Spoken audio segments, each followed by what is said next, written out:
सो दोस्तों, here we start our agenda for the day. अब आज क्या करने लग रहे हैं, एक बार अपने लोग अभी तक क्या कर चुके हैं पहले एक बार वो रियलाइज करते हैं ना, द जर्नी सो फार अभी तक क्या की है, जिससे आज क्या कर रहे हैं वो आपको एक्सप्लेन करने में आई विल बी हेल्प, है ना। तो देखो ऐसा है कि अपना जो पिक्चर शुरू हुआ था, अगर इकोनॉमिक्स का जर्नी बात करें right from the beginning of class 11, right, तो अपने लोग सबसे पहले यार जो टॉपिक को स्टार्ट किए थे it was definition of economics. फिर आप लोग देखो हम लोग मूव ऑन करते गए और चलते गए, फिर नेक्स्ट चैप्टर आया which was basic concepts of economics, ठीक है ना, chapter number 2 as we call it. Chapter number 2 basic concepts of economics के बाद अपन मूव किए थे चैप्टर 3 में बेसिक प्रॉब्लम्स ऑफ इकोनॉमी। और बेसिक प्रॉब्लम्स ऑफ इकोनॉमी के साथ ही सटा हुआ एक चैप्टर रहता है solution to the basic problems of economy, ठीक है। ये हुआ था बात, फिर पूरा रिदम चेंज हुआ था और अपना टॉपिक जो होने लग गया था वो था टॉपिक्स लाइक स्टैट्स का बात बाद में करते हैं। फिर अपने लोग का जो टॉपिक था simultaneously it was a topic like what should I से, हाँ, structural changes in the Indian economy.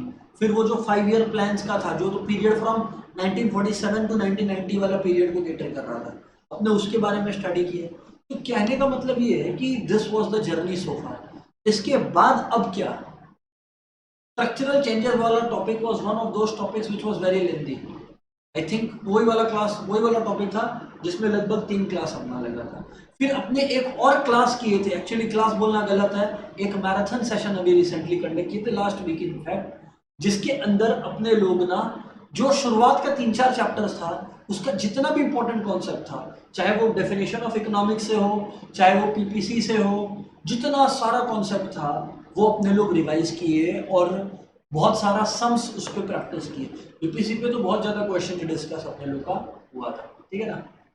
आज एक अगेन टॉपिक ले रहे हैं, it's rather a small topic, मतलब ये टॉपिक अगर आप मेरे से टाइम ड्यूरेशन समझना चाहो ना 1.5 to 2 क्लासेस लगता है, उससे ज़्यादा का क्लास का है नहीं ये topic.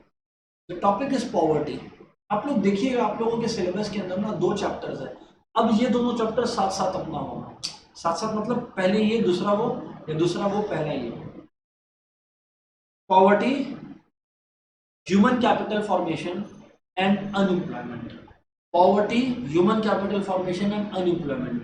And the better news is कि तीनों आपस में इंटर रिलेटेड है। कहने का मतलब ये नहीं है कि यू विल थिंक कि हम सिर्फ पॉवर्टी कर लेता है सर और ह्यूमन कैपिटल और ये सब छोड़ के जाता है, you can not, inter related है। हाँ, I have segregated it in my presentation कि पॉवर्टी से रिलेटेड बस ले अलग कर दिए, ह्यूमन कैपिटल से रिलेटेड अलग कर दिए, but after all it's one and the same thing, ठीक है ना। तो ये चीज आप लोग एक बार ध्यान रखना सर, सही है। स्टार्ट करते हैं भाई सीधा बात पॉवर्टी से रिलेटेड, ठीक है ना। आप लोगों का जो फ्रैंक वाला मटेरियल है उसमें भी I will do the marking, but आज मेरे को पर्पस है ओवरऑल बिना आप लोग बुक देखे पूरा का पूरा चीज सीख जाओ। फिर आप लोग का बुक्स मतलब जो हम करवा देंगे ना, वो जितना जरूरत होगा उससे ज्यादा ही होगा, ठीक है ना। उसके बाद फिर अपने लोग वो काम कर सकते हैं ऑफ मार्किंग एंड एवरीथिंग, ठीक है ना, सही है सर। तो सबसे पहले सर व्हाट इज पॉवर्टी। आज दोस्त जब अपने पॉवर्टी का बात करते हैं ना, हु आर द पुअर, तो इसमें सबसे पहले आपका 2 कॉन्सेप्ट इंपॉर्टेंट होता है। व्हाट इज पॉवर्टी ना, तो अभी तक सर हम लोग बोलते हैं यार ये बेचारा गरीब है वो बेचारा गरीब है, वे सुनते हैं कि यहाँ के लोग गरीब होते हैं। तो भाई जब अपने किसी कंट्री के लोगों को गरीब बुला रहे हैं व्हाट आर वी मीनिंग, तो यहाँ पर आता है इकोनॉमिक्स। इकोनॉमिक्स बोलता है देख भाई पॉवर्टी 2 है, रिलेटिव और एब्सोल्यूट। इंडिया में जो अपने कॉन्सेप्ट यूज करते हैं मेरे दोस्तों, इंडिया में जो कॉन्सेप्ट यूज करते हैं अपने, वो एक्चुअली ये वाला कर रहे हैं, एब्सोल्यूट पॉवर्टी।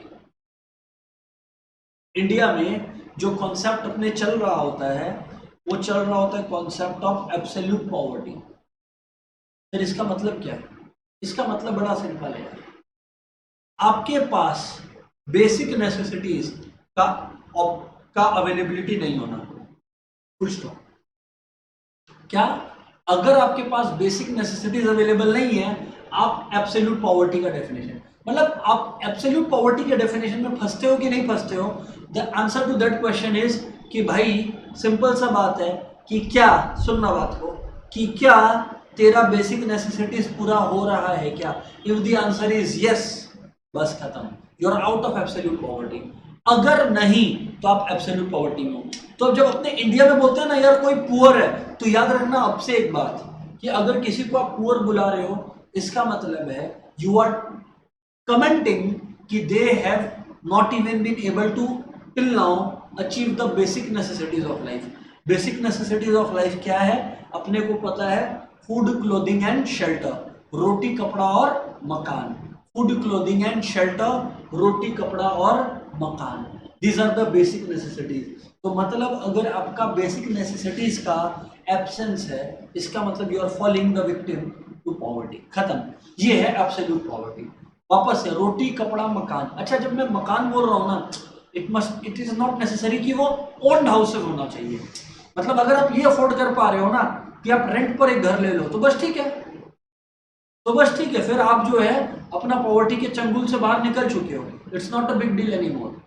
यहाँ पर प्रॉब्लम तब शुरू होता है दोस्तों जब you are not able to even meet the basic necessities of life. Clear है ना? तो ये हो गया एब्सोल्यूट पॉवर्टी, ये हो गया आपका एब्सोल्यूट पॉवर्टी। अब हम लोग जिसके बारे में बात करेंगे दैट्स रिलेटिव पॉवर्टी। सर समझाइए रिलेटिव पॉवर्टी क्या होता है, समझते हैं रिलेटिव पॉवर्टी क्या होता है। दोस्तों मान लीजिए आज आपके पास फ्लैट है, आपके फ्रेंड के पास भी फ्लैट है, आपके पास भी फ्लैट है, आपके फ्रेंड के पास भी फ्लैट है। तो इसका मतलब ये है कि आप लोग एब्सोल्यूट पॉवर्टी के तो विक्टिम बिल्कुल ही नहीं हो कोई एंगल से, अगर आपके पास बेसिक नेसेसिटीज अवेलेबल है, अगर आपके पास बेसिक नेसेसिटीज अवेलेबल है। ठीक है, अब मान लीजिए दूसरा केस, आपके पास एक फ्लैट है, आप फ्लैट में रहते हो, ठीक है भाई, आपका बेसिक नेसेसिटीज पूरा कवर्ड है, लेकिन आपका फ्रेंड यार बंगलो में रहता है। ठीक है ना, आपका फ्रेंड जो है यार बंगलो में रहता है। तो my dear friends, you are a victim of relative poverty. Absolute poverty मतलब कि बेसिक नेसेसिटीज का कमी होना। रिलेटिव पॉवर्टी का मतलब हो सकता है आपका बेसिक नेसेसिटीज पूरा हुआ हो, लेकिन आप जिस सोसाइटी में रहते हो उस सोसाइटी से कम लिविंग स्टैंडर्ड्स है आपका।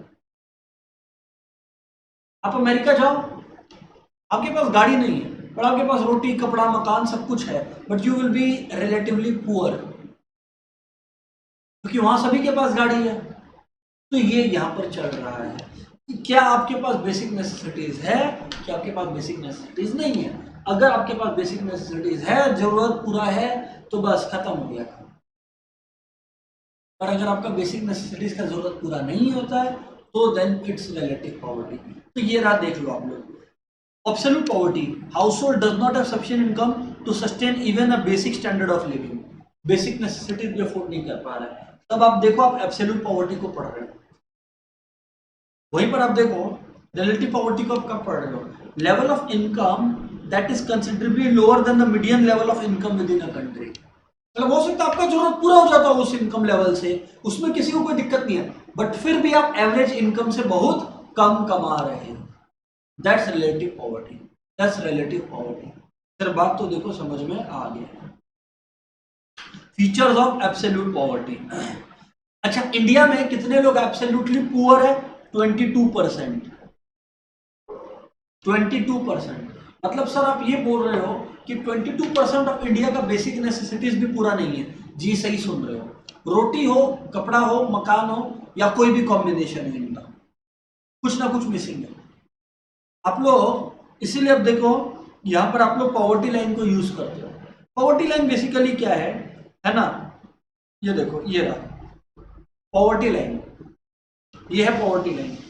पॉवर्टी लाइन ये रहा, देखो ये रेड वाला जो है पॉवर्टी लाइन है। मतलब अगर आप यहां पर हो तो जस्ट आप अपना बेसिक नेसेसिटीज को मीट कर पा रहे हो। तो इंडिया में जो स्थिति अभी चल रहा है वो है 78% लोग यहाँ पर है और 22% लोग यहाँ पर है। मतलब बेसिक जरूरत को भी पूरा नहीं कर रहा। तो एक बार फिर रिपीट कर रहे हैं, बात बड़ा आसान है लेकिन फिर भी रिपीट कर रहे हैं। एब्सोल्यूट पॉवर्टी इस बारे में बात करता है कि आप अपना मिनिमम स्टैंडर्ड ऑफ लिविंग को भी मेंटेन नहीं कर पा रहे हो। और रिलेटिव पॉवर्टी बोलता है कि भाई आप मिनिमम स्टैंडर्ड ऑफ लिविंग का तो बात मत कीजिए, बट आप जो है अपने आसपास के लोगों से तो कम ही कमा रहे हैं। That's relative poverty. सर ये बातचीत तो क्लियर है। ये रहा, देख लो एग्जाम्पल। एब्सोल्यूट पॉवर्टी, आपके पास घर ही नहीं है, बेसिक नेसेसिटीज का ऑप्शन, रिलेटिव पॉवर्टी मतलब आपका दोस्त जो बंगलो में रह रहा है और आप जो है घर में रह रहे हो, फ्लैट में रह रहे हो, ये हो गया रिलेटिव पॉवर्टी, ठीक है ना। तो ये यहाँ पर रहा डिफरेंस जो आप लोग एक्सपेक्ट कर रहे थे कि भाई प्रॉपरली लिखाओ, ये आप लोगों को मिल जाएगा पीडीएफ, चाप मत लेना, है ना। इंपॉर्टेंट है, याद कर लेना बस, वो चीज़ का कोई रिप्लेसमेंट नहीं है। तो सर एक बार बताओ क्या है एब्सोल्यूट पॉवर्टी। अगर हम लोग बात करते हैं ना तो ये है कि यार total number of people living below the poverty line, ये है एब्सोल्यूट पॉवर्टी। सर ऐसा भी है जो इंडिया के लोग हैं वो इंडिया के बाहर जाके रह रहे हैं। नहीं, अब आप देखो ना, अब व्हाट जानवी स्टडिंग के साथ इंडिया के लोग इंडिया के बाहर जाके रह रहे हैं, तो यार जानवी अगर कोई इंडिया के बाहर जाके रह रहा है तो ऑटोमेटिकली वो किसी भी पॉवर्टी के अंदर नहीं है, अपने सिर्फ इंडिया का बात कर रहे हैं। मतलब जानवी पूछ रही है सर मान लो आप 22% बोला, कोई ऐसा है इंडियन जो विदेश में रहता है और गरीब है, तो क्या वो इस 22% में काउंटेड है? नहीं। एनआरआई भिखारी लोग का बात नहीं करते हम लोग, इंडिया के अंदर जो परेशान है लोग, हम लोग उनका बात कर रहे हैं। तो यानी कि जो पीपल बिलो पॉवर्टी लाइन है, एब्सोल्यूट पॉवर्टी लाइन, वो यहाँ पर आते हैं। और ये जो है मीडियम लेवल, मतलब आपका लगभग एवरेज से कम कमाते हैं, indicates poverty in relation to level of income to basic needs, ये इकोनॉमिक स्टेटस। जी बिल्कुल, रिलेटिव पॉवर्टी आपका इकोनॉमिक स्टेटस का बात करता है। Absolute poverty remains consistent over time, relative poverty changes over time. हाँ बिल्कुल, क्योंकि अगर 22% लोग बिलो पॉवर्टी लाइन है, यार आप समझो बिलो पॉवर्टी लाइन आपको किसी को निकालना है ना, आपको पूरा सोसाइटी को एडुकेशन हेल्थ वाइज स्ट्रेंथन करना पड़ेगा, जो कि एक लॉन्ग टर्म का खेल है। रिलेटिव पॉवर्टी बड़ा आसान है, अब आपको मैं सिंपल से समझाता हूँ। आपके पेरेंट्स है, मान लीजिए जो आपके पेरेंट्स है, आप देखते हो कि आपके फ्रेंड्स के पेरेंट्स के पास यार इतना अच्छा खासा लाइफ का स्टैंडर्ड है, तो आपका पेरेंट, आपका जो फ्रेंड है उसका भी लाइफ स्टैंडर्ड अच्छा है। आपके पेरेंट्स बड़े मुश्किल से आपको पढ़ा लिखा रहे हैं, तो जब एक पार्टी में जाओगे तो ऑब्वियसली आपके कपड़े आपके फ्रेंड के कपड़े के मुकाबले कुछ भी नहीं होगा। हो सकता है आपका आप जो है ऑटो से पहुंचो, रिक्शा से पहुंचो, आपका फ्रेंड गाड़ी में पहुंचे, करेक्ट है। लेकिन जिस दिन आप लोग क्वालिफाई किए, जॉब लगा, उस दिन आप आ गए ऊपर, वो तो वही रहेगा, वो और कितना ऊपर जा सकता है, बट आप तो ऊपर जा सकते हो, खत्म हो गया। तो रिलेटिव पॉवर्टी चेंज हो सकता है समय के साथ, आप अपना स्टेटस ऊंचा कर सकते हो। बट अगर आप एकदम बेसिक नेसेसिटीज में नहीं अफोर्ड कर सकते ना, तो बड़ा मुश्किल होता है पहले आना उधर पे, बड़ा टाइम लग जाता है। इरेडिकेशन, एब्सोल्यूट पॉवर्टी आप इरेडिकेट कर दो, ये पॉसिबल नहीं है। मतलब दुनिया में मैं आपको एक भी ऐसा एग्जांपल लेके नहीं बता सकता जहां पे एक भी एब्सोल्यूट पॉवर्टी वाला फेस करता हुआ पर्सन नहीं है, मेरे पास एक भी ऐसा एग्जांपल नहीं है। कम हो है मेरे पास, लग्जमबर्ग, स्विट्जरलैंड है, बिल्कुल एग्जांपल्स जहां कम लोग है बिलो पॉवर्टी, है ना। रिलेटिव पॉवर्टी पॉसिबल है इरेडिकेट करना, है ना, कि सबका एकदम अच्छा स्टैंडर्ड ऑफ लिविंग हो, वो चीज पॉसिबल है सर। हाँ, एब्सोल्यूट पॉवर्टी एक प्रॉब्लम है डेवलपिंग कंट्रीज में, क्योंकि आप सोच के देखो ना, डेवलपिंग कंट्री में तो आप सुनते हो ना ये प्रॉब्लम कि भाई लोग अपना बेसिक नेसेसिटी, रोटी कपड़ा मकान का पूरा नहीं करते। पर आप सोचो ना, ये प्रॉब्लम किसी अमेरिका में ज्यादा जन को हो रहा होगा क्या कि रोटी कपड़ा मकान नहीं मिल रहा? नहीं, वो लोग का तो अमेरिका में तो ये प्रॉब्लम है, भाई इसको तो ये गाड़ी मिला, मेरे को तो ये बेसिक गाड़ी मिला, मेरे को तो नया गाड़ी नहीं मिला। अमेरिका में कंप्लेन्स ऐसा कर रहा है बच्चा लोग कि यार मेरे को तो आप वही वाला गाड़ी दे दिया जो आप यूज कर रहा है। तो ये चीज है यहाँ पे। और रिलेटिव पॉवर्टी डेवलप्ड कंट्रीज का कॉन्सेप्ट है, रिलेटिव पॉवर्टी डेवलप्ड कंट्रीज का कॉन्सेप्ट, क्योंकि यहाँ पे लड़ाई स्टेटस का हो रहा है, प्रेस्टीज का हो रहा है। यहाँ पे लड़ाई, ये इस लड़ाई से तो ये लोग बहुत ऊपर उठ चुके हैं कि बेसिक तो सभी का पूरा है, तो वो तो लड़ाई है ही नहीं भाई।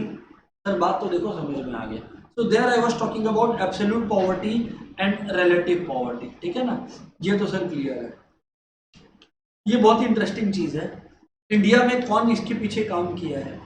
तो अगर हम लोग बात करें ना, तो दादा भाई नौरोजी का नाम यहाँ पर जरूर आता है। दादा भाई नौरोजी का नाम यहाँ पर क्यों आ रहा है सर? इन्होंने, ये फर्स्ट पर्सन थे दुनिया के अंदर जो पॉवर्टी लाइन के कॉन्सेप्ट का बात की, जो पॉवर्टी लाइन का बात की है। He used the jail cost of living to calculate the poverty line. जेल कॉस्ट ऑफ लिविंग का मतलब कि अगर एक कैदी जेल में है, सरवाइव कर रहा है, जी रहा है, तो उसको मेंटेन करने के लिए कम से कम खाने पे कितना खर्चा हो रहा है जिससे वो जी सके। कम से कम आप वो भी नहीं मेंटेन कर पा रहे हो, तो देयर इज अ प्रॉब्लम। और इंडिया में पॉवर्टी को रिजॉल्व करने के लिए, पॉवर्टी कितना है उसको स्टडी करने के लिए बहुत सारा ग्रुप्स बना है। एग्जाम्पल ये देख लीजिए, 62 प्लानिंग कमीशन एक स्टडी ग्रुप बनाया है जो पॉवर्टी को स्टडी करेगा इंडिया में। 79 में एक टास्क फोर्स था जो मिनिमम नीड समझेगा इंडिया का। और 89 और 2005 में एक एक्सपर्ट ग्रुप था जो सेम पर्पस, लोग कितने गरीब है वो समझेगा और गरीबी कैसे हटाया जाए वो समझेगा। तो ये चीजें हैं। तो इंडिया का भी कंट्रीब्यूशन रहा। सर अभी तक जो अपने लोग समझा है, जो या जो चीज अपने पढ़ा है, एक बार सर उसको आप समराइज कर दो ना। तो देखो सब बहुत ही सिंपल डिस्कशन चला है अभी तक, कोई भी हार्डकोर डिस्कशन नहीं चला है। सिंपल डिस्कशन में अपने पढ़े हैं कि भाई एब्सोल्यूट पॉवर्टी का मतलब मिनिमम स्टैंडर्ड ऑफ लिविंग का नहीं हो पाना, रिलेटिव पॉवर्टी का मतलब होता है कि मिनिमम स्टैंडर्ड ऑफ लिविंग तो मीट हो गया बट आपका मीडियम लेवल ऑफ इनकम जो है सोसाइटी का, उससे इनकम आपका कम है। एब्सोल्यूट पॉवर्टी का प्रॉब्लम्स डेवलपिंग इकोनॉमीज फेस कर रही होती है। कौन फेस कर रही होती है? डेवलपिंग इकोनॉमीज, वो इकोनॉमी जो अपने पाथ ऑफ डेवलपमेंट पर है। एब्सोल्यूट पॉवर्टी, ठीक है ना। रिलेटिव पॉवर्टी का जो प्रॉब्लम है, ये जो मसला है, वो कौन सा इकोनॉमी फेस करता है? रिलेटिव पॉवर्टी का जो इकोनॉमी का जो रिलेटिव पॉवर्टी का जो झमेला है, वो दोस्तों जो इकोनॉमी फेस करती है वो है आपका, यहाँ पर ध्यान से सुनना है ना। एब्सोल्यूट का तो आपको बताया, रिलेटिव का I was telling you, relative जो है आपका डेवलप्ड इकोनॉमीज जो है जैसे यूएस, वो लोग फेस करते हैं। फिर हम लोग समझे पॉवर्टी लाइन का कॉन्सेप्ट और समझे दादाभाई नौरोजी जो जेल कॉस्ट ऑफ लिविंग यूज करते थे। हम लोग पढ़े कि कैसे 1962 में एक स्टडी ग्रुप फॉर्म हुआ है ना, फिर 79 में, फिर 89 में, फिर 2005 में। तो अलग अलग टाइम पे स्टडी ग्रुप्स कैसे कैसे फॉर्म हुए हैं to tackle the problem of poverty, ठीक है ना। ये रहा poverty line. In India, poverty line is defined as expenditure required for daily calorie intake, which is usually decided as poor and non-poor. इसके ये एक इंटरेस्टिंग चीज है ना। हाँ सर, तो मतलब people with income above poverty line are called non-poor, people below poverty line are called poor. अब यहाँ पर जो कैलोरी रिक्वायरमेंट था ना, उसके बारे में भी मैं बताता हूँ आपको कि रूरल एरियाज में 2400 कैलोरीज पर पर्सन पर डे।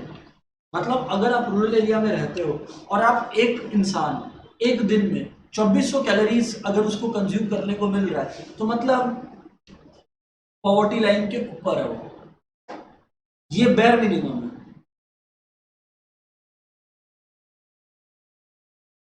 और अगर आप अर्बन एरिया में हो तो सेम चीज, जो सेम डेटा है वो हो गया 2100 कैलोरीज पर person per day in urban areas. तो कहाँ पे क्या है वो इंपॉर्टेंट है। रूरल एरियाज में 2400 कैलोरीज है, अर्बन एरिया में 2100 कैलोरीज। तो ये इंपॉर्टेंट चीज है कि कितना आपका कैलोरी कंजम्पशन है। सर एक बात नहीं समझ में आया, ये बड़ा अजीब लग रहा है सर मुझे, कैलोरी इनटेक रूरल एरिया और अर्बन एरिया में अलग अलग किस लिए है? रहते तो दोनों जगह इंसान ही है। आप लोग समझे ही नहीं ना बात। रूरल एरिया में मेनली फिजिकल लेबर होता है, अर्बन एरिया में मेनली मेंटल लेबर होता है। तो जो इंसान फिजिकल लेबर करेगा उसका जो खाने का और कैलोरी इंटेक का रिक्वायरमेंट होगा वो इंसान से जो मेंटल लेबर करता है उससे कहीं ज्यादा होगा ना। आज मैं आप लोगों को, आज मैं मान लीजिए सुबह से क्लास करवा रहा हूँ, मेरा क्लास मान लीजिए 7 बजे तक चलेगा, तो मैं लेबर तो मैंने भी किया, लेकिन मेरा लेबर लार्जली मेंटल था। मेरा लेबर जो था आप लोग समझिएगा लार्जली मेंटल था। वहीं पर आप लोग सोच के देखो, वहीं पर आप लोग सोच के देखो ना कि जो इंसान, प्लीज पे अटेंशन, वहीं पर आप ये सोच के देखो कि जो इंसान इसी दौरान, जिस दौरान मैं पढ़ा रहा था, जो इंसान इसी दौरान ट्रक चला रहा है, किसी के घर का साफ सफाई कर रहा है, वो तो बहुत ज्यादा थक जगह होगा।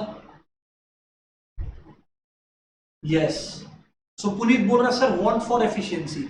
जी बिल्कुल, वांट्स में पढ़े थे ना, प्राइमरी वांट्स 2 तरीके के होते हैं, नेसेसिटीज और एफिशिएंसी। बिल्कुल, इसीलिए रूरल एरिया में 2400 कैलोरीज ये रखा गया।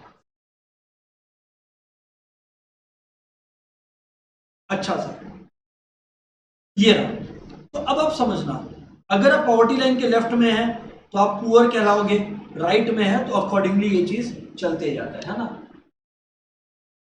अच्छा, अभी एक इंटरेस्टिंग चीज है जिसको बोलते हैं, ये अपनी किताब मतलब आप लोगों के सिलेबस में नहीं है, बट फिर भी एक आध बार केस स्टडी आ चुका है, तो I will help you out. सुनना,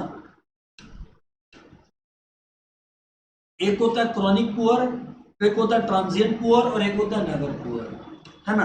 क्रॉनिक पुअर का मतलब है जो बेचारा निकल ही नहीं पा रहा है, जिसका मेजोरिटी जीवन जो है पॉवर्टी में ही चला जाता है। मेजोरिटी जीवन जो है वो पॉवर्टी में ही चला जाता है, गरीबी में ही निकल जाता है। मेजोरिटी लोग जो आप लोग देखोगे ना रास्ते में बेग करते हैं खाने पीने के लिए, राइट, वो यही है chronic poor. Transient poor, transient poor वो लोग हैं जो गरीब होते रहते हैं बीच बीच में। सर ये बड़ा अजीब बात कर दिया आप, बीच बीच में कौन शौक से गरीब होगा, नहीं सुने नहीं आप बात हो। आप समझो, आप अगर एक लेबरर हो जो एक फैक्ट्री में काम करता है, फैक्ट्री आपका मान लीजिए जूट फैक्ट्री है या शुगर केन फैक्ट्री है, जो जून से नवंबर खुला रहता है। आप जून से नवंबर, क्योंकि शुगर केन तो पूरा साल अवेलेबल नहीं है, तो आप जून से नवंबर काम करने जाते हो उस फैक्ट्री के अंदर, आपका इनकम है अच्छा खासा। जैसे फैक्ट्री बंद, you are back to the same old poor scenario. तो जब आप सेम ओल्ड पुअर सिनेरियो को पे वापस आ जा रहे हो, जब आप सेम ओल्ड पुअर सिनेरियो में दोस्तों वापस आ जा रहे हो, that's what we are talking about यार, that's what we are talking about यार। तो इसका मतलब what we are discussing is that's called transient poor, that's called transient poor. और अगर आप हमेशा ऊपर रहते हो, ये हमारे आपके जैसे लोग जिनका you know by God's grace हम लोग को कभी भी ऐसा प्रॉब्लम नहीं होता है, वैसे लोग हम लोग जो है ये नेवर पुअर कैटेगरी के अंदर, ठीक है ना। तो क्रॉनिक हो गया, ट्रांजिएंट हो गया और नेवर हो गया। अच्छा सर, अब एक बात बताना कि गवर्नमेंट ने पॉवर्टी को टैकल करने के लिए कुछ किया क्या? Very very important. इनफैक्ट मैं अभी आईएससी का ना, जैसे क्या है कि बोर्ड्स का तो ये लोग बहुत अच्छा से सिलेबस देते हैं, बट मैं 11 का आईएससी का सिलेबस अभी डाउनलोड करके देख रहा था आपकी क्लास के पहले ही, तो उसमें मैंने देखा पॉवर्टी प्रोग्राम्स को तो इन्होंने बड़ा इंपॉर्टेंट बताया। एक तो डेफिनेशन ऑफ पॉवर्टी में एब्सोल्यूट और रिलेटिव दोनों लिखा आपके सिलेबस में, और फिर आया पॉवर्टी एलिवेशन प्रोग्राम्स, कि गवर्नमेंट ने कुछ प्रोग्राम्स निकाला है क्या फाइट करने के लिए पॉवर्टी को। तो जी हाँ निकाला है सर। तो क्या हम लोग को सारा प्रोग्राम पूरा पूरा रटना पड़ेगा? नहीं, एक दो प्रोग्राम पूरा पूरा रटना पड़ेगा, बाकी प्रोग्राम्स के बारे में खाली आपको बेसिक नॉलेज देंगे एंड दैट विल सफाइस, काम हो जाएगा उससे। चलिए सर बताइए आप। देखिए, इंडिया ने पॉवर्टी को फाइट करने के लिए ना, इंडिया को पॉवर्टी को फाइट करने के लिए सबसे अच्छा एक इंटरेस्टिंग चीज, जब 5 ईयर प्लान हुआ था ना, तब इंडिया एटलीस्ट पहला 10-15 साल तो 5 ईयर प्लान्स में poverty removal as an objective रखा ही नहीं था। क्यों पता है? क्योंकि इंडिया एक्ट कर रहा था शुरुआत के 1950 से 1960 तक में, इंडिया एक्ट कर रहा था according to trickle down approach. Sir नहीं समझ में, ट्रिकल डाउन अप्रोच बोलता है कि आप अपनी एक कंट्री के अंदर फैक्ट्रीज और इंडस्ट्रीज पर काम करो, वो बड़े होंगे फैलेंगे तो ऑटोमेटिकली लोगों को नौकरी मिलेगा। मतलब ऊपर वालों को और ऊंचा करो तो फायदा नीचे वालों तो गिर गिर के पहुंच ही जाएगा। जैसे हमने पढ़ते थे ना अंडरग्राउंड वाटर टेबल का रिचार्ज होना, कि पानी जमीन पर गिरा धीरे धीरे सूख के नीचे चला गया, मतलब सूख के क्या नीचे चला गया, धीरे धीरे कुछ ड्रॉप्स नीचे चला गया। जैसे अपने वो पढ़े थे ना, सेम चीज यहाँ पे चल रहा है। लेकिन फिर गवर्नमेंट ने देखा कि उल्टा अमीर लोग और अमीर होते गए। क्यों? क्योंकि वो जो गरीबों को शेयर बंटना चाहिए था वो शेयर मिल नहीं रहा था। मतलब मान लीजिए कि मैंने जानवी को 2 घंटा काम कराने की जगह जानवी को बोला भैया 4 घंटा काम करो, और मैंने जानवी का जो सैलरी है वो सेम ही रखा, चाहे 8 घंटा हो चाहे 10 घंटा।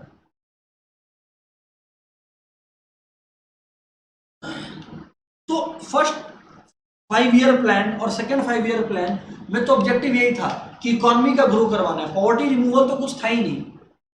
जब दोस्तों पहला 10 साल में देखा कि पॉवर्टी बहुत अजीब और गरीब स्थिति पे पहुंच गया है, बहुत ज्यादा बढ़ चुका है, तब समझ में आया कि पॉवर्टी एलिवेशन प्रोग्राम्स का दरकार है। तो poverty elevation programme first time हमारी कंट्री में थर्ड 5 ईयर प्लान 61 से आना शुरू हुए थे, ये याद रखिएगा। क्या मालूम एमसीक्यू या केस स्टडी टाइप में आ जाए, आई डोंट नो, कि भाई when was the first 5 year plan which talked about poverty initiated. तो भाई 61 से 66 वाला पीरियड है, याद रखना पड़ेगा। और मिनिमम नीड्स प्रोग्राम, अभी गवर्नमेंट फिफ्थ 5 ईयर प्लान तक पहुंचते पहुंचते सोचा कि जो पॉवर्टी है, हम लोग गवर्नमेंट थर्ड में भी क्या गलती किया था, गवर्नमेंट सोच रहा था हम पॉवर्टी को ना जड़ से मिटा देंगे, बट ये बहुत ही बचकाना अप्रोच है, क्योंकि एक बार में यू कैन नॉट एक्सपेक्ट कि यार आप पॉवर्टी को ही जड़ से हटा दोगे, ये तो स्टूपिड है कहना। फिफ्थ 5 ईयर प्लान तक गवर्नमेंट बोला चल ठीक है जड़ से नहीं हटा सकता, बट कम से कम लोगों का ऐसा प्रोग्राम्स निकालो कि लोगों का जो बेसिक जरूरत है वो डायरेक्टली या इनडायरेक्टली क्या हो, पूरा हो जाए। आइए अब आपको बताते हैं। फर्स्ट 5 ईयर प्लान तो खैर इजी आपको बताया हुआ है, इसके बारे में बता दिया, ये रहा। So now I am talking about poverty elevation programme. Poverty elevation मतलब गरीबी दूर से हट जाए, इसके लिए गवर्नमेंट ने स्टार्ट किया सेल्फ एम्प्लॉयमेंट और वेज एम्प्लॉयमेंट प्रोग्राम्स।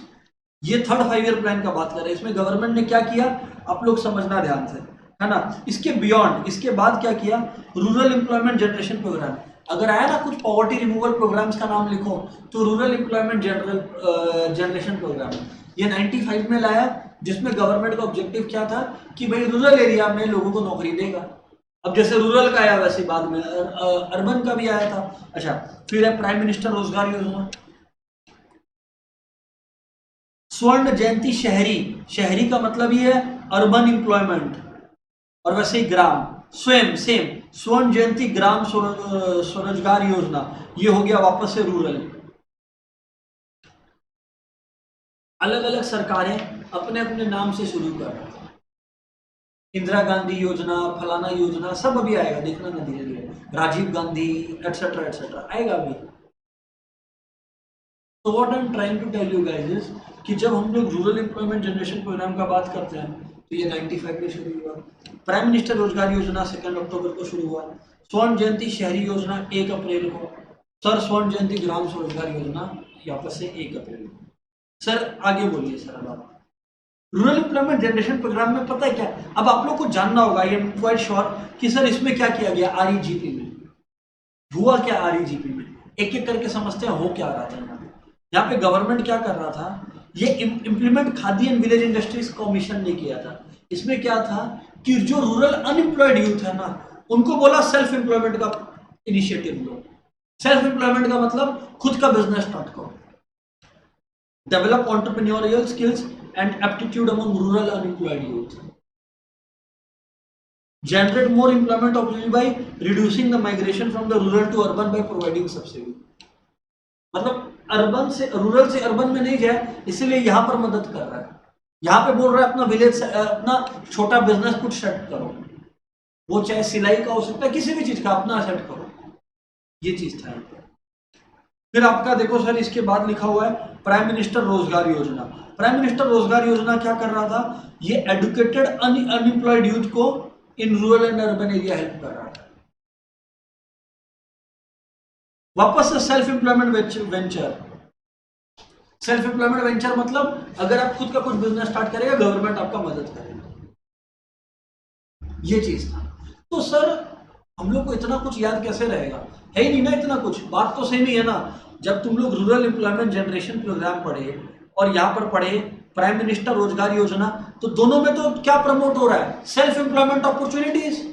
हाँ, रूरल एम्प्लॉयमेंट जनरेशन प्रोग्राम में जो है गवर्नमेंट क्या बोल रहा है लोगों को कि भाई रूरल एरियाज में हो, आई मीन जो लोग रूरल एरिया में है, गवर्नमेंट उन लोग को इनिशिएटिव दिलवा रहा है कि भाई अपना काम स्टार्ट करो। प्राइम मिनिस्टर रोजगार योजना आते ही अपने को क्या पता चला कि सिर्फ रूरल नहीं, साथ साथ में अर्बन एरिया में भी लोगों का मदद करने का इंटेंशन है, बस खत्म। Not only rural but people in the urban area must also be help, बस खत्म।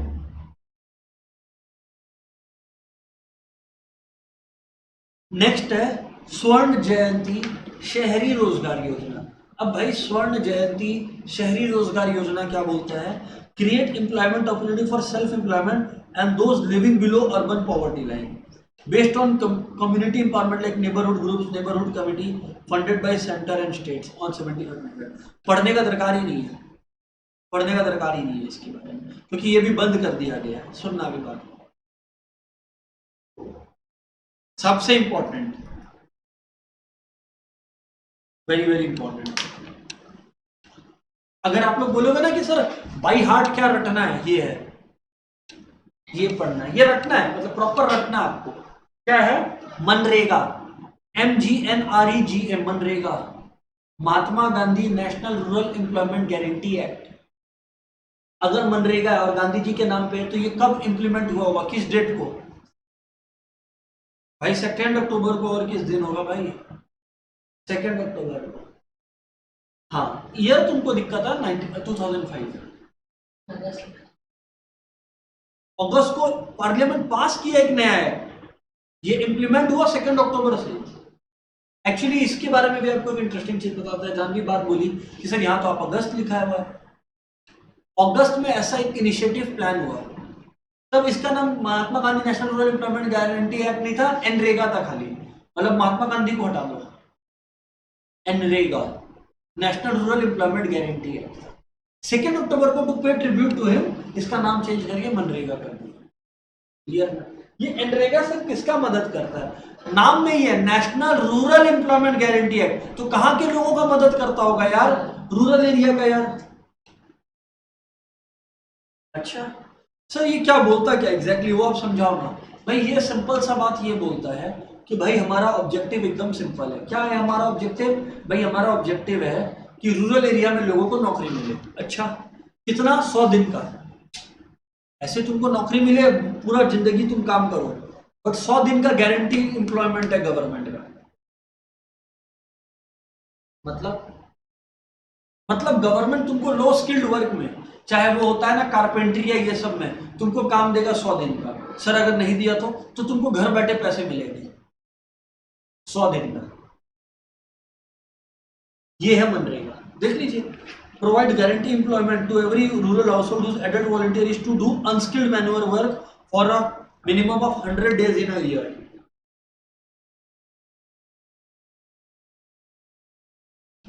अच्छा सर,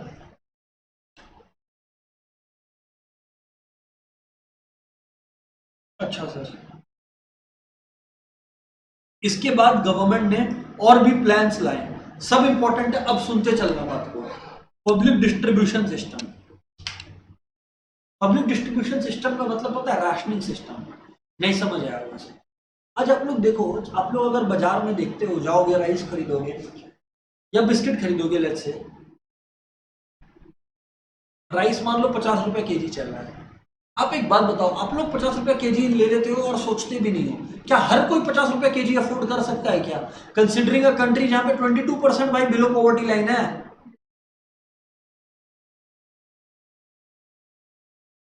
तो क्या होता है? गवर्नमेंट ने, प्लीज अब ध्यान से सुनना, ये वाला बात जो है वो आपको जानना है कि गवर्नमेंट ने क्या किया है, एक इनिशिएटिव लिया है। गवर्नमेंट ने क्या किया है? बेसिकली एक इनिशिएटिव लिया है जहां पर गवर्नमेंट ने क्या कहा है कि आपको राशन कार्ड अलॉट होंगे। राशन कार्ड से अगर आप कोई सामान को खरीदोगे ना, तो up to the specified quantity जो कि राशन कार्ड में मेंशन होगा, या वो आपको शॉपकीपर बता देगा, आपको वही प्रोडक्ट आधे दाम या आधे से भी कम दाम में मिल जाएगा, क्योंकि बाकी कॉस्ट गवर्नमेंट बियर कर रहा है। आप ये नहीं कर सकते कि आप 5 किलो की जगह पे 50 किलो खरीद लो, ये नहीं कर सकोगे आप। 5 है तो 5 ही किलो खरीद सकोगे आप 50 किलो नहीं खरीद सकोगे। That's public distribution system. फिर sir mid day meal scheme, नाम में ही पता है क्या है। यहाँ पे बच्चे लोग पढ़ने नहीं आते थे, तो बच्चे लोग को बोला कि हम तुम लोग को पैसा भी देगा और साथ में खाना भी देगा। पेरेंट्स लोग तो भाई खाने के नाम पे, गरीब पेरेंट्स भेज देते थे अपने बच्चों को कि यार चलो तुम अपना पेट भर लो जाके, हम लोग अपना देख लेंगे। Mid day meal scheme.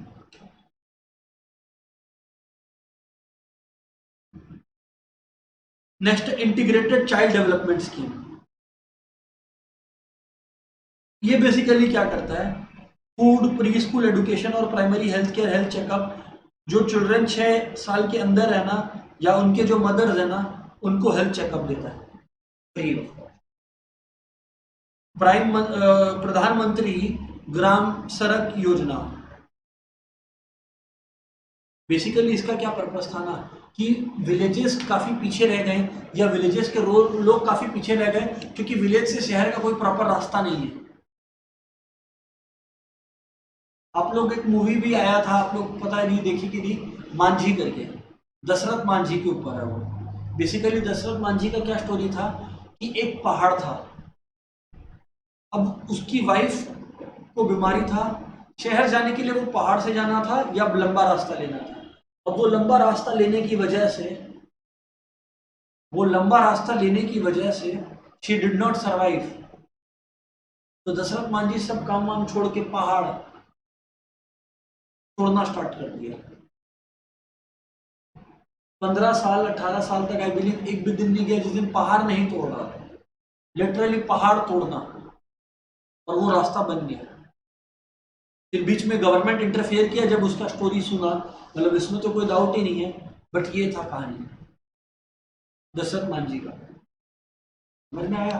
तो यहाँ पर यही ऑब्जेक्टिव है कि जो अनकनेक्टेड विलेजेस है ना, उनको शहरों के साथ कनेक्ट किया जाए, जिससे ऐसा हालत किसी के साथ नहीं है, both in terms of health care and education. फिर प्रधानमंत्री ग्रामोदया योजना, ये बेसिकली घर का अरेंजमेंट करता है। और लास्ट है वाल्मीकि अंबेडकर आवास योजना, ये भी रहने का जगह देता है। ये भी क्या, लोगों को रहने का जगह देता है और कुछ नहीं। प्राइम मिनिस्टर प्रधानमंत्री जन धन योजना, ये क्या है? आपका बैंक अकाउंट नहीं है ना, आपका बैंक अकाउंट खुलवाया जाएगा। ये बड़ा इंटेलिजेंट मूव था, पता है क्यों? क्योंकि क्या होता था, गवर्नमेंट ना कैश बांटती थी।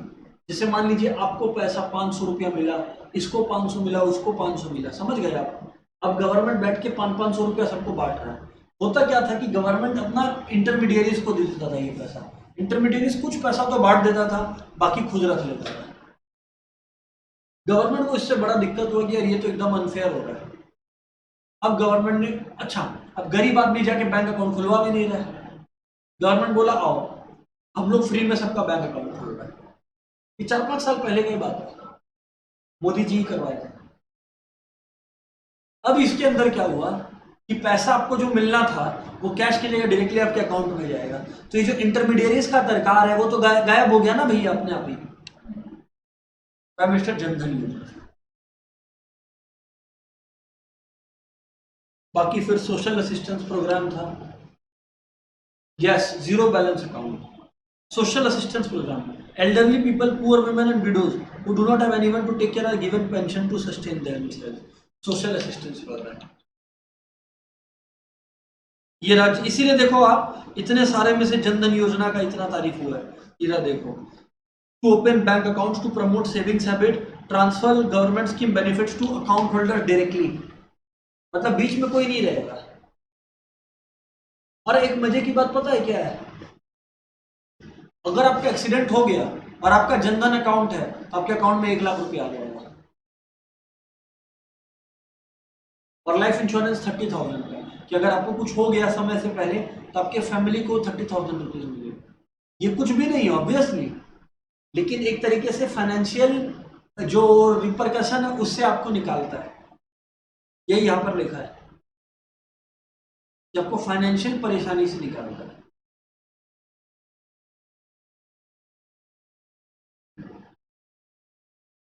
तो अब हम लोग देखेंगे ये जो इतने सारे पॉवर्टी एलिवेशन प्रोग्राम्स है, क्या वो सक्सेसफुल हुए कि नहीं सक्सेसफुल हुए? तो इसका आंसर दोस्तों एक सिंपल सा ट्रिक में छुपा हुआ है, फुल। पहला बात तो जो प्रोग्राम्स है वो फॉल्टीली इंप्लीमेंट हुए, जो पैसा डिस्ट्रीब्यूट हुआ वो अनइक्वल हुआ, और रिसोर्सेज जितना पैसा जरूरत होना था डिस्ट्रीब्यूट करने का उतना हुआ ही नहीं। आइए एक एक करके पढ़ते हैं ना। फॉल्टी इंप्लीमेंटेशन, आज क्योंकि आपका ये जो प्रोग्राम है ये बैंक ऑफिशियल्स और गवर्नमेंट के ऊपर निर्भर है, तो दोनों में से कोई भी करप्ट है। Corruption of benefits of the many, poverty went to non poor. तो जो बेनिफिट्स था प्रोग्राम का, मतलब 500 रुपए या 2000, आपको हैरानी होगी जान के, बट मिडिल क्लास और रिच लोग इसका फायदा उठा लेंगे।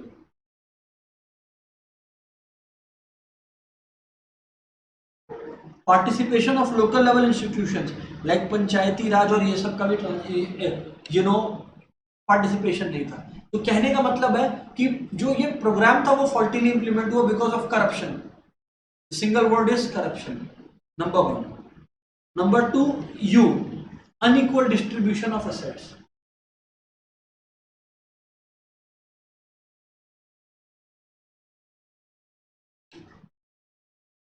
कोई लैंड रिफॉर्म्स और ये सब लाने को तैयार नहीं था। इसका मतलब क्या है कि भाई ये समझाना लोगों को कि तुम पॉवर्टी का रूट कॉज को समझो।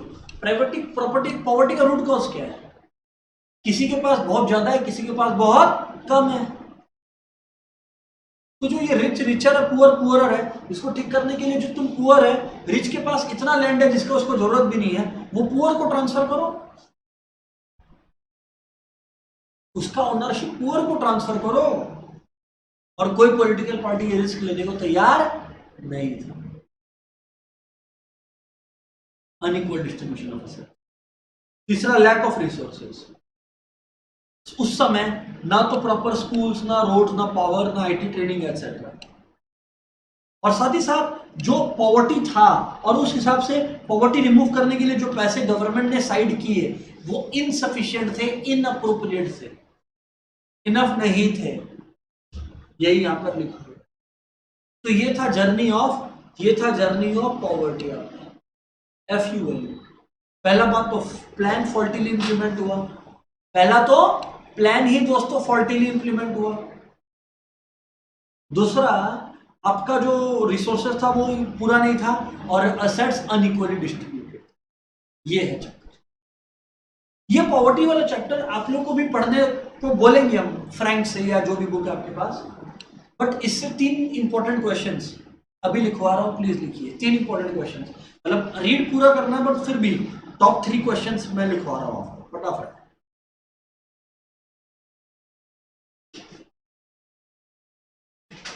Define the concepts of absolute and relative poverty.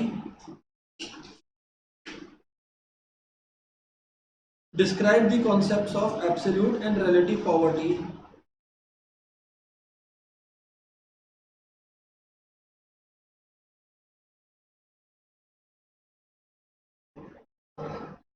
Describe the concepts of absolute and relative poverty. लिखा क्या? Number 2, state some poverty alleviation programs undertaken by the government. Poverty alleviation programs undertaken by the government.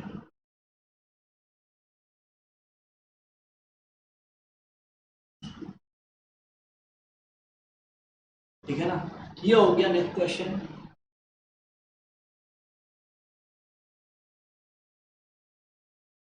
Was poverty alleviation program fully successful?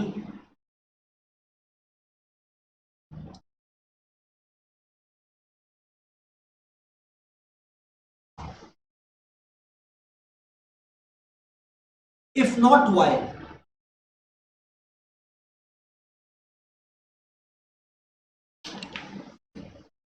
ठीक है ना? तो ये चक्कर है, clear है ना सर? अब बातचीत स्टार्ट करते हैं। अच्छा, मैं बार बार बोला था पॉवर्टी, ह्यूमन कैपिटल और अनएम्प्लॉयमेंट तीनों रिलेटेड टॉपिक्स हैं। अब मैं टॉपिक को हल्का सा अपग्रेड कर रहा हूं और ह्यूमन कैपिटल फॉर्मेशन है ना, ये भी है बुक में, बुक के बियॉन्ड हम जा ही नहीं रहे आप लोग। ह्यूमन कैपिटल फॉर्मेशन भाई। अच्छा, before I start, my dear friends from online, फटाफट कंफर्म कीजिए यहां तक बातें क्रिस्टल क्लियर है क्या? यस और नो यार?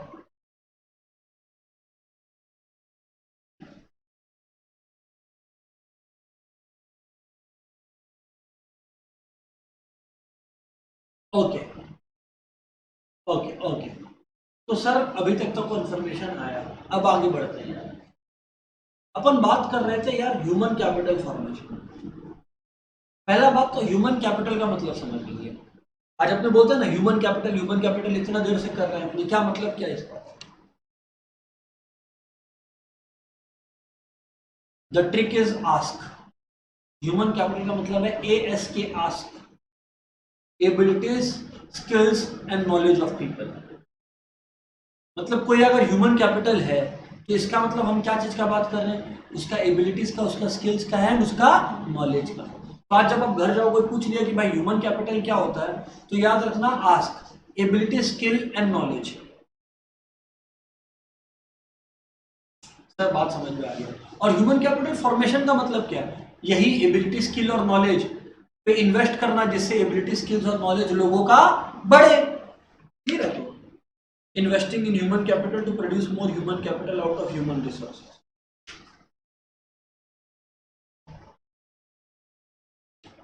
ये रहा human capital formation definition, development of ability, skill and knowledge among the population of the country. खत्म।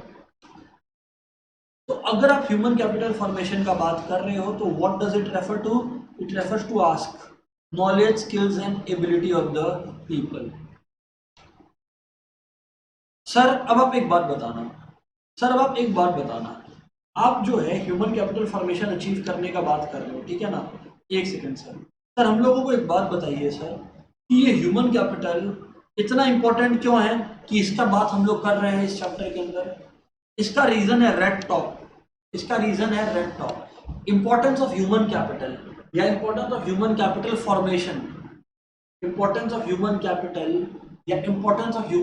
फॉर्मेशन, हम लोग पढ़ते हैं through the concept of red top.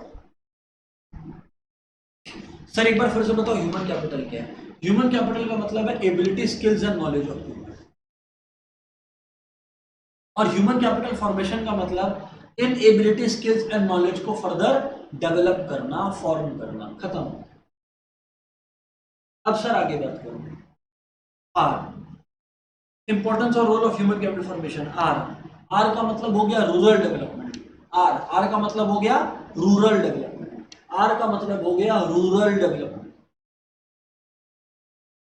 Sir नहीं समझ रहा, आइए इधर पे समझते हैं।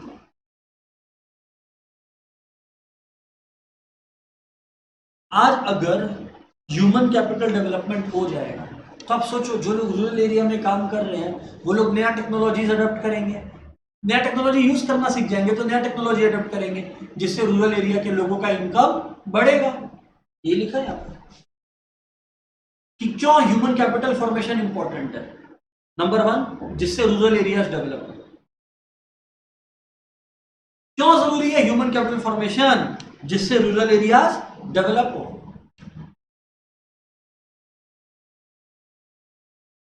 फिर है ई, इकोनॉमिक ग्रोथ।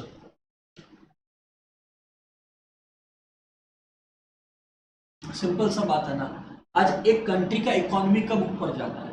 आज एक कंट्री की इकोनॉमी तब ऊपर जाती है जब कंट्री के लोगों का जो है इनकम अपॉर्चुनिटीज और इनकम लेवल्स बढ़ता है।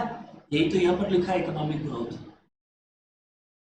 यहीं पर तो यहाँ पर लिखा है इकोनॉमिक ग्रोथ कि कंट्री के लोगों का जो इनकम अपॉर्चुनिटी है, एम्प्लॉयमेंट अपॉर्चुनिटी है, वो बढ़ जाता है। यहाँ पर यही लिखा है दोस्त। तो ई हो गया economic growth. D, development of national wealth. क्योंकि आज आप समझने की कोशिश करो ना यार, आज डेवलपमेंट ऑफ नेशनल वेल्थ का मतलब है कि जो लोगों का हेल्थ है, लोगों का जो लाइफ का स्टैंडर्ड है वो बेटर हो रहा है। तो ये चीज यहां पर लिखा है। Number 3, development of national wealth. 4, overall economy में टेक्नोलॉजी इंप्रूव होगा। सर पहला वाला में भी तो बोले, पहला वाला में मैंने बोला रूरल एरिया में टेक्नोलॉजी, और रूरल एरिया में लोगों को टेक्नोलॉजी यूज करना आएगा। यहां पे बोला यार अगर लोग डेवलप्ड है तो नया टेक्नोलॉजी बनाएगा। That's what is written, technological improvements. तो यानी कि importance of human capital formation अगर कोई पूछा तो हम लोग का ट्रिक क्या है? Red top. क्या ट्रिक है? Red top. एक बार सर फिर से समझाओ, ये REDT तक का बात है पूरा का पूरा। चलिए सुन लीजिए आप लोग फिर मेरे से। सबसे पहले है आर, रूरल एरिया का डेवलपमेंट होगा। ई, इकोनॉमिक ग्रोथ होगा अपने लोग का। डी, आपका जो होगा डेवलपमेंट ऑफ नेशनल वेल्थ, अरे कंट्री की गवर्नमेंट के पास भी ज्यादा पैसा होगा, लोगों का हेल्थ बेटर होगा, स्टैंडर्ड ऑफ लिविंग बेटर होगा, यही तो है नेशनल वेल्थ। और टी, टेक्नोलॉजी ओवरऑल कंट्री में इंप्रूव होगा, no matter whether it's urban और रूरल। ओ, आज जब ह्यूमन कैपिटल डेवलप होगा तभी विमेन पार्टिसिपेशन होगा ना डेवलपमेंट में। नहीं समझा? आज आप लोग को यह समझना होगा कि आज अगर लोग एडुकेटेड रहेंगे तब भी विमेन को एडुकेट करेंगे वो, वरना तो जो पहले का जमाना था लोग एडुकेटेड नहीं थे तो विमेन को एडुकेशनल अपॉर्चुनिटीज या जॉब करने का अपॉर्चुनिटीज मिलता नहीं था। यही लिखा है यहाँ पे, female literacy increases, more and more women start entering the workforce. और फिर एक साइकिल हो जाता है opportunity. P physical capital. Simple सा लॉजिक है यार। आज जो एग्जिस्टिंग मशीन्स है, आज मैं आपको, आज मान लीजिए एक बात मेरे को सिंपल से बताइए, मान लीजिए एक लेबर जिसके पास कोई नॉलेज, स्किल और एबिलिटी नहीं है, ASK, ना एबिलिटी है, ना स्किल है, ना नॉलेज है, उसको मैं वर्ल्ड का बेस्ट मशीन दे दिया कुछ भी प्रोड्यूस करने के लिए, कोई भी फायदा होगा क्या? यही लिखा हुआ है यहाँ पे कि जो फिजिकल कैपिटल है, मटेरियल है, रॉ मटेरियल, जिसको अकाउंट्स के अंदर अपने पढ़ते हैं, है ना, टेक्नोलॉजी, मशीन्स, वो यूज बेटर होंगी, वेस्टेज कम होगा। तो that is the importance of human capital formation, ठीक है ना। तो एक बार सर ह्यूमन कैपिटल फॉर्मेशन का इंपॉर्टेंस एक बार फिर से बोलो। रेड टॉप, रूरल एरिया का डेवलपमेंट, ई का इकोनॉमिक ग्रोथ, डी का मतलब हो गया distribution of national wealth, T का मतलब क्या हो गया बोलो तो यार, करेक्ट, टेक्नोलॉजिकल प्रोग्रेस, ओ का मतलब हो गया opportunity for women to participate, और पी हो गया physical capital better utilised, because if people are educated they use that better. Sir बात तो देखो समझ में आया, सर बात तो देखो समझ में आया। यहां पर एक टॉपिक और है जो आपको बताना है, ये रहा, ध्यान से सुनिए। अगर हम लोग बात करें, देखो आज कंट्री में एडुकेशन या ये सब चीज का बढ़ना डायरेक्टली डिपेंडेंट इस चीज पर है कि गवर्नमेंट खर्चा एडुकेशन पे करता है कितना है। तो अगर आप लोग देखोगे तो गवर्नमेंट का जो टोटल खर्चा है वो 7.9% से 15.7% हो गया। 7.9 से 15.7% हो गया। सर ये नहीं समझना है, परसेंटेज ऑफ टोटल एक्सपेंडिचर, मतलब नहीं समझे। मतलब अगर पहले 100 रुपया गवर्नमेंट खर्चा करता था ना, तो 100 में से खाली 8 रुपया जो है गवर्नमेंट एडुकेशन पे खर्चा करता था। आज के डेट पे गवर्नमेंट अपना 100 रुपया खर्चा करता है तो 16 रुपया एडुकेशन में जा रहा है। और अगर as a percentage of GDP, sir फर्क क्या होगा? अरे भाई न्यूमरेटर में तो गवर्नमेंट का एक्सपेंडिचर ऑन एडुकेशन ही है, और डिनोमिनेटर में ऊपर वाला जो केस अभी मैं पढ़ाया उसमें गवर्नमेंट टोटल एक्सपेंडिचर डिनोमिनेटर था, यहाँ पे गवर्नमेंट टोटल इनकम डिनोमिनेटर में। तो सोचो गवर्नमेंट अपने इनकम का या कंट्री अपने इनकम का, नेशनल इनकम का खाली 0.64% इन्वेस्ट करता था, आज के डेट पे ये 4% है। पर आप लोग बहुत खुश हो रहे हैं ये 4% देखकर, पर स्विट्जरलैंड, US जैसा कंट्री, चाइना जैसा कंट्री का ये जो 4% अपना है वो 15% है उनका।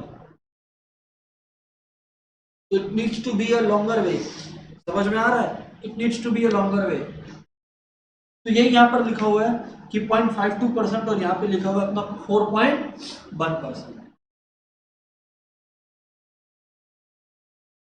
ठीक है ना। ये है यहाँ पर। सर अब एक बार ना आज का लर्निंग को समराइज करो instead of doing new stuff, ठीक है। शुरू हुआ था टॉपिक पॉवर्टी से, खत्म हुआ ह्यूमन कैपिटल फॉर्मेशन का कुछ बेसिक कॉन्सेप्ट्स के साथ।